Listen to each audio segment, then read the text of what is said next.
आंनि न'खराव आच्चा माबा जादों आंनि हिन्जावा दाखालि माबायाव ओइ फुजा माने रास फुजायावमोन आरो हरनि ओरैनो 6टासो बाजायाव बेलासिनि हमजायो बेलासिनि 6टासो बाजायाव आं जेब्ला माबानो फैदोंमोन बियो मालाय हौवाजों फन रायलायबाय दंमोन फन रायलायबाय थाबाथाय आङो बिखौ सिरि सिरि खोनासंखुमानानै फनखौ सेनानै लायो सेना लाबाथाय इनिफ्राय नाम्बारखौ सोङो आं सोरनि नाम्बार होननानै बुंबाबो खोन्थायलाय आं खनसे सोबादोंमोन बे सोबानायखौ लानानैनो बियो निजिनि हौवाखौ बेलेग मबाइलजों फन खालामफिननानै लेंहरनानै माब्लाबा आंनि हिन्जावखौ बि लाना खारफिनदो आरो बे मानसिया बे मानसिनि मुङानो जाहैबाय माबा सानसुमा बर' आङो थारमाने ओरैनो एसे एनै सिगांनिफ्राय हमबाय दंमोन आङो थेवबाबो मोजां स्लाइटलि माबा खालामाखैमोन आरो थारमाने एसे माबा खालामाखैमोन उनावसो मिथिबाय जे बे आंनि माबाखौ हिन्जावखौ मोजां मोनो बेफोरबायदि जादों नांलाय खमलाया बिदिनो ओरैनो फिसा जाबाय थायोमोन संख्रि बानलुनिबो जायोमोन सम सम ओमफ्राय बांसिन बे केसनि थाखाय एसे एनै जाबाय थायोमोन आरो थेवबो आङो मोजां खालामनो थाखाय बेखौ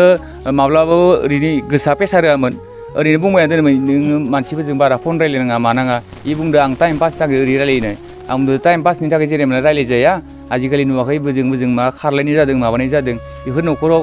जोंनियाव फैयोबा बेसे दुखुनि खोथा जागोन होननानै थारैनो नोंथां आंनि न'आवबो जाबाय बेफोरबायदिनो दा जिहेतु नोंहानि हिन्जावा गुबुन फिसाइजों खारबाय नोंहानि फिसाइजों आंखौ आं ओरैबायदि खावलायगोन जेन आंनि गथ' गथायखौ नायनानै आंखौ नायनानै जों जेरै सिगां अनलायोमोन बेफोरबायदि आंनि न'खराव फैफिनबानो आं बेखौ गनायना लाफिनगोन एख' नङा नांफिनगौ आरो आं नांफिनथारगौ ओमफ्राय आंनि न'आवथ' गथ' गथाय सानैयानोखा सासे बेमारि खुदिया दङ बेनिफ्राय सासेया एसे फिसाला सासेखौ आङो सानफ्रोमबो थुखैबाय थानांगौ आरो दा बिमाया गैया नालाय आङो बिफाबाबो बेखौ थुखैनांगौ बेनिफ्राय मुलि जाहोनाय माबा जाहोनाय फारसेनिफ्राय बेमारा बिराद सिरियासथार इनिया बेखौनो साननानै माबायदि थांखो आं मिथिला बिमाया मा अननायदों आंनि आन्दाजाव बियो मुलि दौदो मानसिया एसे मुलि दौजानानै थांदो बे मानसिया दा एसे क्रेक रखम जानानैबो दङ बिमा फिसाखौ बा हौवाखौ अननाया इनियाव जोबना दंथ'यो आंनिया थङा जाबाय माबा रुपहि बाक्सा कक्लाबारि बाक्सा गामिया जाहैबाय हासरा माबा मा होनना बुङो 4 नं थाइसुगुरि सामु बाजार आं रायजोफोरनिफ्राय आंनि फारसे रिकुवेस्ट थारमाने आंनि हिन्जावखौ जेरावखि मोनाथो सोरबाफोर जुदि बे माबायाव होनाय डिसक्रिपसनाव होनाय फटकआव जाय नुयो बे हिन्जावखौ बा हौवाखौ जेराव जों फेसबुकफोरावबो होगोन बेफोराव जोंखौ जुदि नुयोबा इ हिन्जावखौ जोंनि खौरांनि गेजेरजों बर' खौरांनि गेजेरजों आं बे हिन्जावखौ मोनफिननो लुगैयो आरो रायजोफोरा अननानै जेन बेखौ जेराव मोनो हमनानै दोननानै दा थानायाव जायो बोजोंबा एबसु अफिसाव जायो हमनानै दोनोबा आं जोबोद गोजोननाय मोनगोन आं हिन्जावखौ मोनफिनबाथाय दा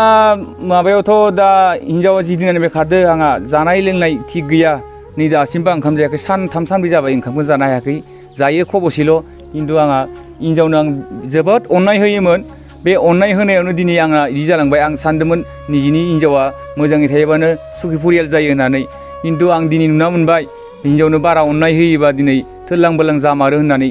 दा मानसिफोरा बुङोमोन दिनै आं बेखौसो फोथायबाय दिनै रायजोफोर आंनि हिन्जावखौ बबावबा मोनोबा सोरबाफोर बे सानै मानसिखौ हमनानै दोननानै जोंनि सालबारि थाना नङाबा रुपहि एबसु अफिसाव नङाबा बोजोंबा जायखिजाया जोंनि एरियानि एबसु अफिस माबा बिदियाव हमनानै दोन बेनिफ्राय जोंनो खबर हर बे नाम्बाराव होनायाव खबर हरबानो जों मोनगोन फनजोंथ' ओरैनो सिगां रायलायबाय थायोमोन बेनिफ्राय आंथ' मिथिया आं केरेलायाव थायोमोन आरो केरेलायाव थानानै बुरजा फैसा हरबाय थायोमोन आङो बेनिफ्राय गथ' सासे बेरामिबो दंमोन बे गथ' बेरामिनि थाखायबो फैसाफोरा एसे एनै थांबाय थायोमोन ओमफ्राय आं बुङोमोन फैसा माखा मा खालामबाय थायो नों होननानै ओमफ्राय बे बुङो गथ'नि बेरामावनो थांजोब्बाय फैसा माखा